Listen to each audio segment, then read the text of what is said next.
There's nothing left to show it happened. I checked, remember?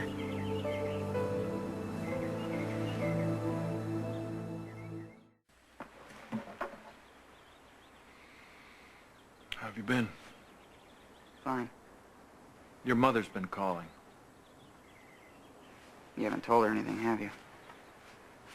No, this is between you and me. There's nothing between you and me. Is that so? Then why are you going out of your way deliberately to get in my face? What was that about at the club the other night? And what is this about you hanging out on Spoon Island and becoming Helena's go-to guy? You know, you're putting yourself in serious jeopardy, my boy, just to get in my face. I told you my business with you is finished. Maybe you could say that to Mom the next time you see her. Tell the truth for the first time in our family's history. Nah, but you won't. You'll hide from her like you hide from everything. And she won't ask because she's afraid of the answer. But I guess if you two keep lying to each other, you'll be perfectly happy.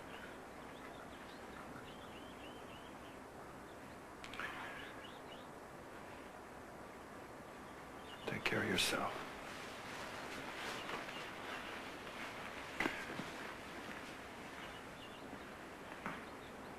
Sorry. I'm all right. Are you?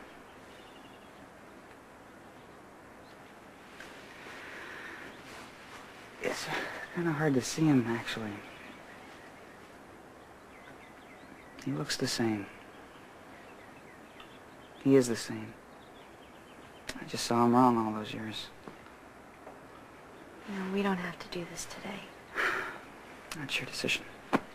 Then I think we should wait until dark and maybe start at the theater. I've thought a lot about whether he could have followed me back from the movie. I didn't hear any footsteps, but, you know, then again, I just wasn't paying attention. The theater's a good idea.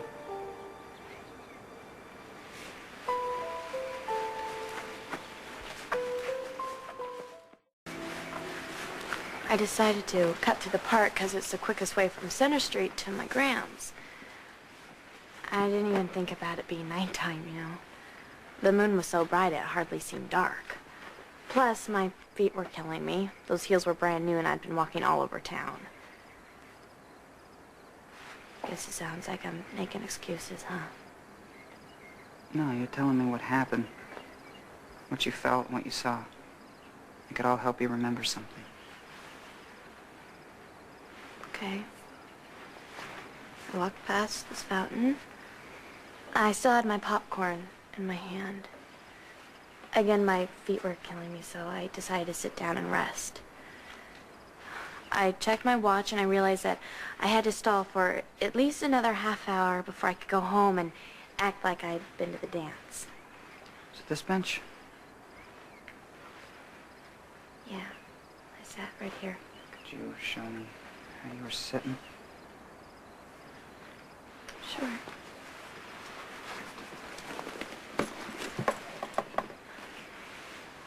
I sat down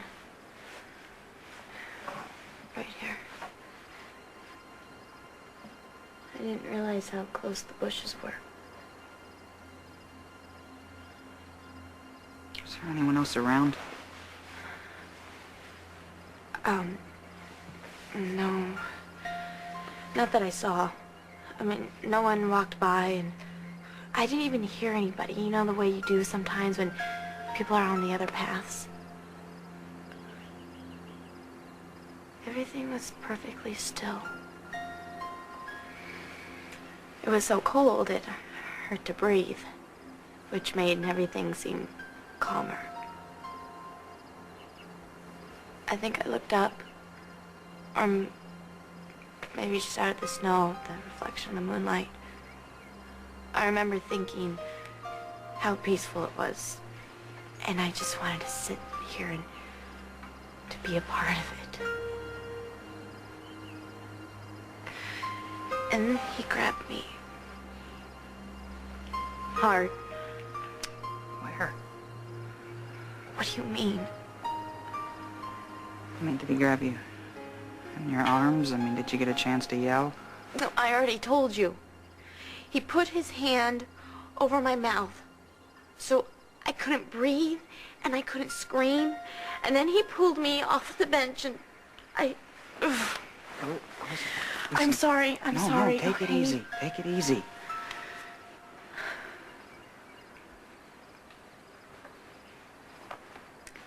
He was so strong. I tried to fight him. I couldn't.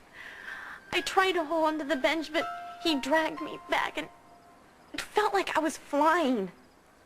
I could see the sky tilting above me, and I remember I could see the stars, even though I was trying so hard to scream. And then he threw me to the ground. He knocked the wind out of me, and I couldn't breathe. Okay, stop it. He had Listen, my coat Elizabeth, and my dress. Elizabeth, we're not doing this right.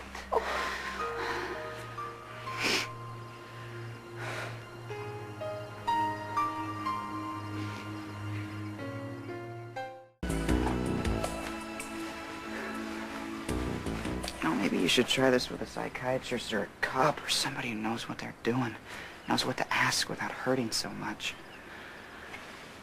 It'd be worse for the stranger. And besides, you were there when I talked to the police.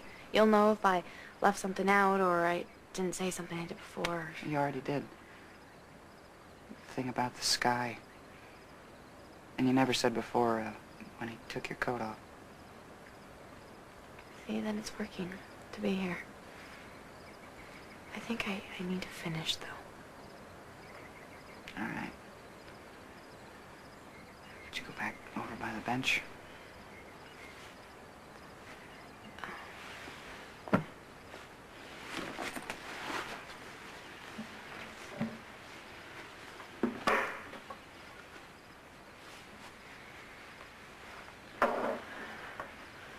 Okay. So, you were sitting here, and it was still. Are you sure you didn't hear anything? In the bushes? A rustling, a twig snapping? I would have moved. The first thing I can remember is his hand over my mouth. And you couldn't breathe, but you fought. As hard as I could.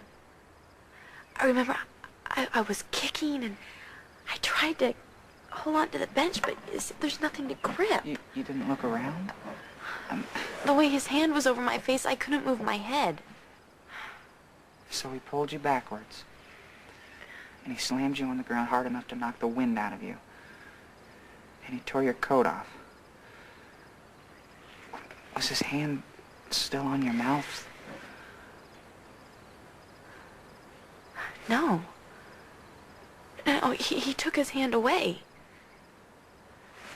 I was laying on my back and both of his hands were... There wasn't anything on my face. So I could breathe, and he said... He's... I don't know, he whispered something, so I couldn't scream. His face was right next to mine. I could feel the knitting of his mask against my skin. And he was breathing so loud. And that's when he hurt me.